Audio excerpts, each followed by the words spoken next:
Hi, my name's Emma and let's talk spooky stuff. Can a film be produced at the wrong time?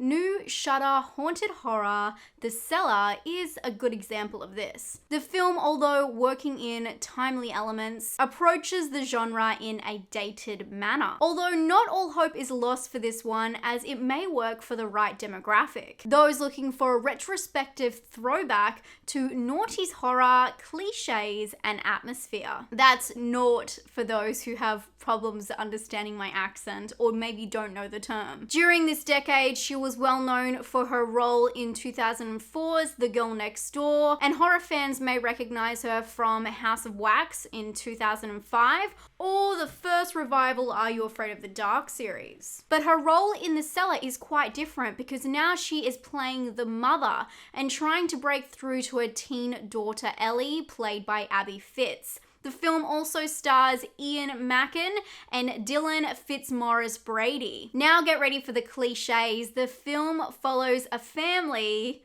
willingly moving into a large, mysterious, isolated house. It literally could not get more stereotypical haunted looking. Cue the creepy childlike music, the foggy lighting, creaking doors, creepy paintings, and of course, the cellar. It's dark, it's filthy, and it's full of secrets. The cellar is truly serving family moves into an obviously haunted house. But here's where the strange modern element commences. As soon as the family has moved in, the parents are whisked away and leave the kids to get their bearings in this new home as they both go to an important business meeting. They work together and their job is marketing. Their current campaign they're working on is to create an influencer to infiltrate social media, played by an actor. How very 2020 of them. I can't help but think these are vastly different corners of the earth.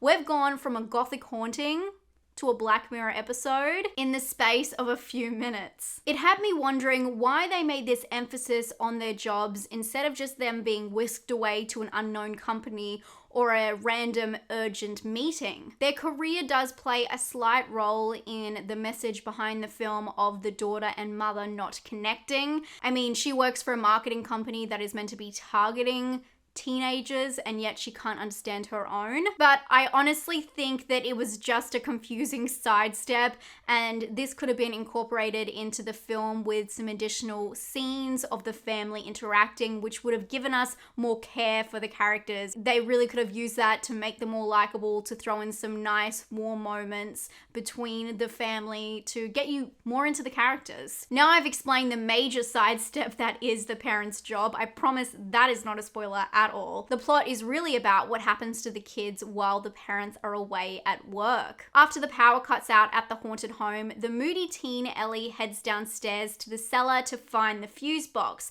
but she never reaches the bottom. Her parents come home to find her gone, and they alert the police, who believe that she has run away. But her mother knows something else is at play. It has to be. It's just a mother's intuition. Or maybe it's the house with the really spotty history and the creepy symbols all over, but something tells her that it's just not right and her daughter has not run away.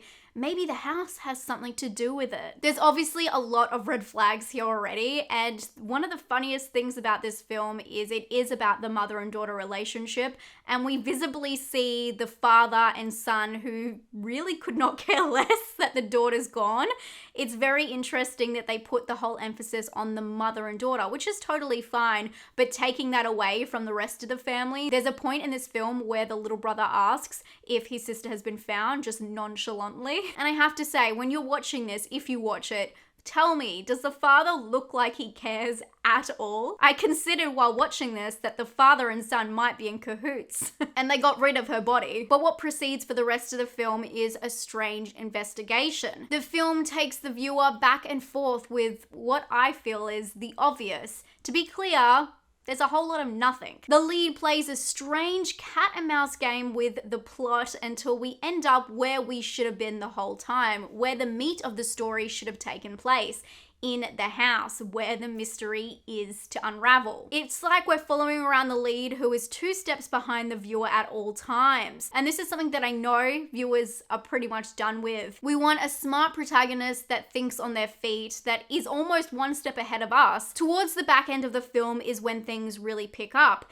Basically, they give us 15 minutes of when the film opens up and becomes something more, which is very interesting. But for me, 15 minutes is a little bit too late when we've gone back and forth with this investigation for so long. It's almost like they saved this really interesting, fun part of the film for the very end because they didn't have enough of it to go around. They're basically giving you breadcrumbs. Obviously, I'm not going to go into detail with the whole mystery and how it unwinds and really what themes are involved because I think that's up to the viewer. But so far, we've only focused on the plot, and a big part of haunted horror is the mise-en-scene. As mentioned, the film has the standard 2000s haunted house aesthetic, foggy lighting that almost feels like a glare, and they did play around with an array of different light sources, including the very interesting and creative moment in the office where they use Venetian blind shadows on the mother, how very noir of them, and they also use the candlelight when the power goes off for reflection. This transitions into the investigation portion of the film, which has the more cliche elements,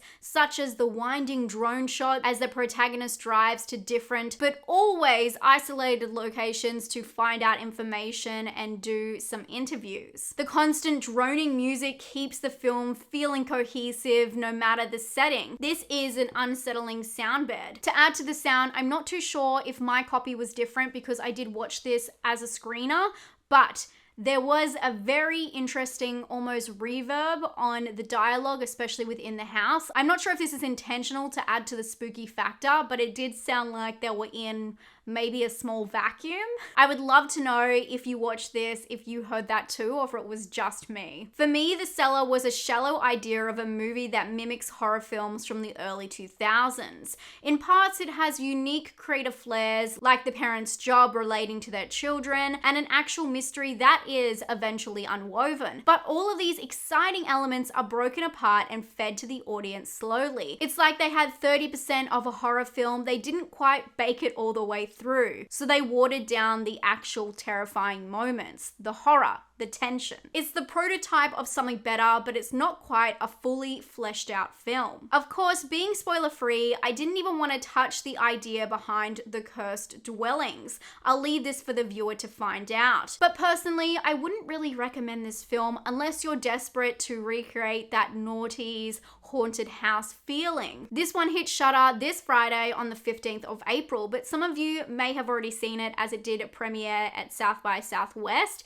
And if you did, let me know what you thought in the comments. If not, will you still be checking this one out? Let me know down below. And let me know what your favorite noughties haunted house horror is. I'd love to check it out if I haven't already. Those movies can be very satisfying. I'm gonna give this one a 4 out of 10 personally. I'm not a huge fan of it, but I do think some people will find it passable. It's okay. I'd honestly love to hear what side of the fence everyone sits on with this one. Scare score, I'm gonna give it a 5. It does have a really cool element when she goes down the stairs, but I'll leave it up to you to discover. And originality, I'm gonna have to give it a 3. There was not much original about this one at all. An interesting fact about this film is it's based on The 10 Steps, which is a short film by the same director that's actually set in Ireland. It's from 2004 if you want to check it out. It goes for 10 minutes long, and I find it to be a better execution than the feature. But thank you so much for watching. Hopefully this video provided some helpful feedback whether this film is worth your time. If it did, please give it a thumbs up.